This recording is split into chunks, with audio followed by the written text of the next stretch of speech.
Hello friends, super magic રસોઈમાં મિત્રો હું આપનું સ્વાગત કરું છું। આજે હું આમળાને 1 વર્ષ સુધી કેવી રીતે સ્ટોર કરવાને એનો વિડીયો હું તમારી સાથે શેર કરું છું મિત્રો। તો તમને ચોક્કસ આ વિડીયો ઉપયોગી થશે।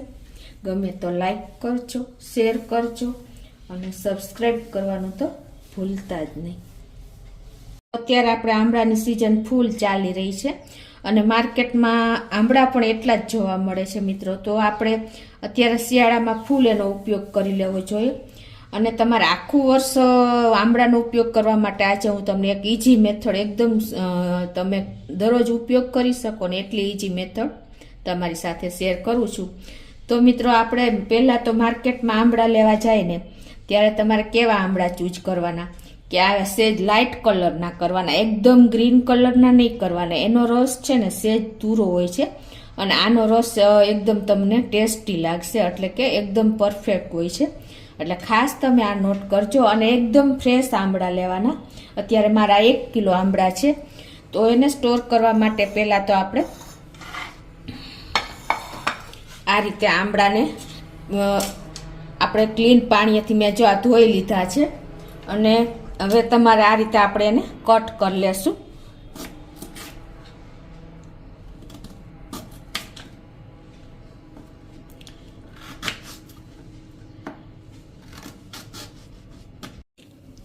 તો આ રીતે હું હવે બધા આમળા કટ કરી લઉં છું।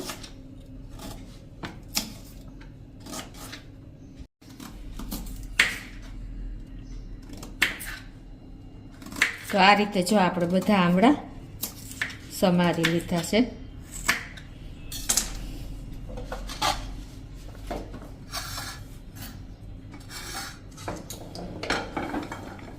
અને હવે આનો આપણે જ્યુસ કાઢવાનો છે મિક્સર જારમાં।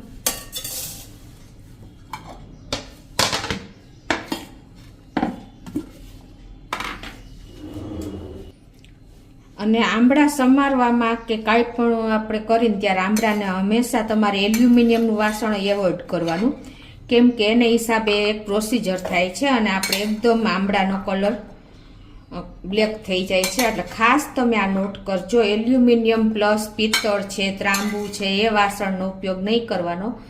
બને ત્યાં સુધી આપણે સ્ટીલનો અને કાચના વાસણનો જ ઉપયોગ કરવાનો છે।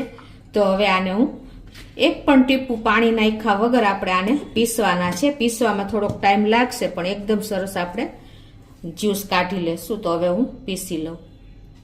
તો જો આ રીતે આપણે આમળાને પીસી લીધા છે મિત્રો। મેં તમને કીધું એમ થોડોક ટાઈમ તો લાગે જ છે, એકદમ સરસ પલ્પ તૈયાર થઈ જાય છે। આપણે એક ટીપું પણ પાણી નાખ્યું નથી। હવે આને આપણે ગાળી લેશું। તમે ગળણો આપણે સૂપના ગળણામાં પણ ગાળી શકો છો અને આ રીતે તમે મલનું કાપડ લઈને અને એમાં પણ તમે એનો જ્યુસ કાઢી શકો છો। તો અત્યારે હું આ કપડું લઉં છું અને એમાં આપણે આ જે પીસેલો પલ્પ છે એ કાઢી લેશું।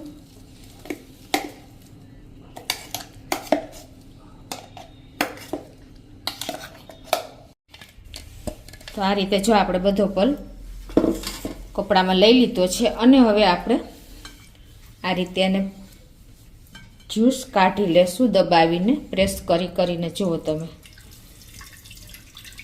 કેટલો જ્યુસ નીકળે તમને ખ્યાલ આવી જતો હશે। આ રીતે તમે નીચોવશો ને એટલે બધો આમળાનો જ્યુસ ઇઝીલી નીકળી જશે।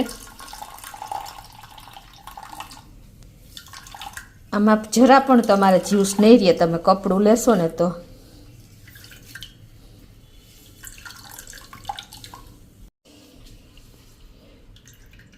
આ રીતે જો આપણે બધો જ્યુસ કાઢી લીધો છે।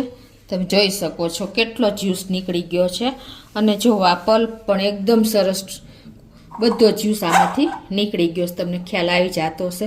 હવે આને પણ તમે ઉપયોગ કરી શકો છો આપણે ચણા બાફવામાં કે કોઈ પણ તમારે ઇઝીલી તમે આનો ઉપયોગ મહેંદી નાખવામાં બધે ઉપયોગ કરી શકો છો। તો આને પણ તમે વેસ્ટ ન કરતા આ રીતે યુઝ કરી લેજો। અને જો આપણે આ જ્યુસ પણ એક ટીપું પાણી વગર કેટલો બધો જ્યુસ નીકળી ગયો છે। તો હવે આગળની પ્રોસિજરમાં આપણે શું કરવાનું છે કે હું તમને બતાવી દઉં કે આ રીતે આપણે આ પ્લેટમાં નાખવાનો છે। આઈસ ક્યુબની જે પ્લેટ આવે છે ને એમાં જ આપણે ક્યુબ કરશું। તો પહેલાં હું એને ભરવા માટે એક જારમાં નાખી દઉં છું.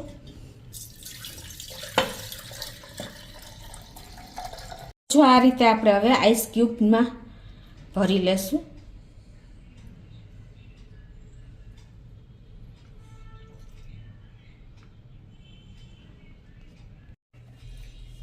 તો આ રીતે જો આપણે બધા બંને પ્લેટ ભરાઈ ગઈ છે, તમને ખ્યાલ આવી જતો હશે. તો હવે આને આપણે ફ્રીઝરમાં મૂકી દેવાની છે, એટલે 3 થી 4 કલાકમાં આપણે એકદમ ઈઝી આઈસ ક્યુબ થઈ જશે આ આંબળાના જ્યુસને. તો અત્યારે હું ફ્રીઝરમાં મૂકી દઉં છું. મેં આ એક પ્લેટ આઈસ ક્યુબની મૂકી દીધી હતી 4 કલાક પહેલાં, અને જો આપણા તૈયાર પણ થઈ ગયા છે આંબળાના જ્યુસના આઈસ ક્યુબ. તો એને હવે આ રીતે હું કાઢી લઉં છું. આ રીતે જો આપણે બધા ક્યુબ કાઢી લીધા છે. હવે તમે એને આ એરટાઇટ બોક્સમાં પણ ભરી શકો છો અને જીપ બેગમાં ભરી શકો છો. મિત્રો, જીપ બેગમાં ભરશો ને તો તમારા ફ્રીઝરમાં જગ્યા પણ નહીં રોકે અને ઇઝીલી તમે આ રીતે કાઢી શકશો. તો આ રીતે જો આપણે જીપ બેગમાં સ્ટોર કરવા માટે ભરી લીધા છે, અને આ રીતે તમે લોક કરીને આખું વર્ષ ફ્રીઝરમાં રાખીને એનો ઉપયોગ કરી શકો છો. મિત્રો, હવે આનો ઉપયોગ આપણે દરરોજ કેવી રીતે કરવો ને એ પણ તમને બતાવી દો. તો આપણે આ રીતે 1 ગ્લાસમાં પાણી લેશું.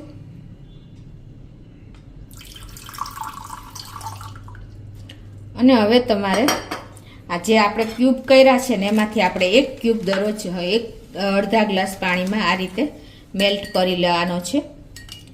અને મેલ્ટ થતા પણ નહીં વાર લાગે, 1 મિનિટમાં તો તમારે ઇઝીલી આ પાણીમાં મેલ્ટ થઈ જાય છે. અને આ રીતે તમે દરરોજ 1 ક્યુબ લઈને એનો ઉપયોગ કરી શકો છો આખું વર્ષ. અને મિત્રો, આ 1 ક્યુબ એટલે કે આપણે 1 આંબળાનો જ્યુસ થાય છે. અને 1 આંબળામાં મિત્રો આપણે 2 મોસંબીનો જે વિટામિન સી હોય છે ને, 2 આપણે સંતરામાં કે મોસંબીમાં એટલું આપણે 1 આંબળામાં મળી રહે છે વિટામિન સી. મિત્રો, તો તમને ચોક્કસ આ એક વખત તો ઉપયોગી થશે જ. મિત્રો, કેટલું વિટામિન સી એ આપણે આખું વર્ષ આખો શિયાળો જો આપણે આંબળાનો ઉપયોગ કરીને તો પણ એટલું વિટામિન સી મળી રહે છે. અને આ રીતે તમે સ્ટોરેજ કરીને આખું વર્ષ પણ ઉપયોગ કરી શકો છો. અને આ વિટામિન સી આપણી સ્કિન માટે, આપણા હેર માટે ખૂબ જ ઉપયોગી થાય છે. મિત્રો, તો આ રીતે તમે ક્યુબ કરીને આંબળાનો જ્યુસ કાઢીને તમે આવી રીતે જીપ બેગમાં કે આપણે લંચ કોઈ પણ બોક્સ એરટાઇટ બોક્સ હોય ને એમાં પણ તમે સ્ટોરેજ કરી શકો છો. પણ તમે જો જીપ બેગમાં સ્ટોર કરશો ને તો તમારી ક્વોન્ટિટી ફ્રીઝરમાં ઇઝીલી સમાઈ જશે, કેમ કે આ જગ્યા ઓછી રોકે છે. તો આ રીતે તમે ચોક્કસ એક વખત તો ટ્રાય કરજો અને આખું વર્ષ તમે આંબળાનો ઉપયોગ કરી શકશો. મિત્રો, તો તમને ચોક્કસ આ વિડીયો ઉપયોગી થશે. તમને ગમે તો લાઈક કરજો, શેર કરજો અને સબસ્ક્રાઈબ કરવાનું તો ભૂલતા જ નહીં.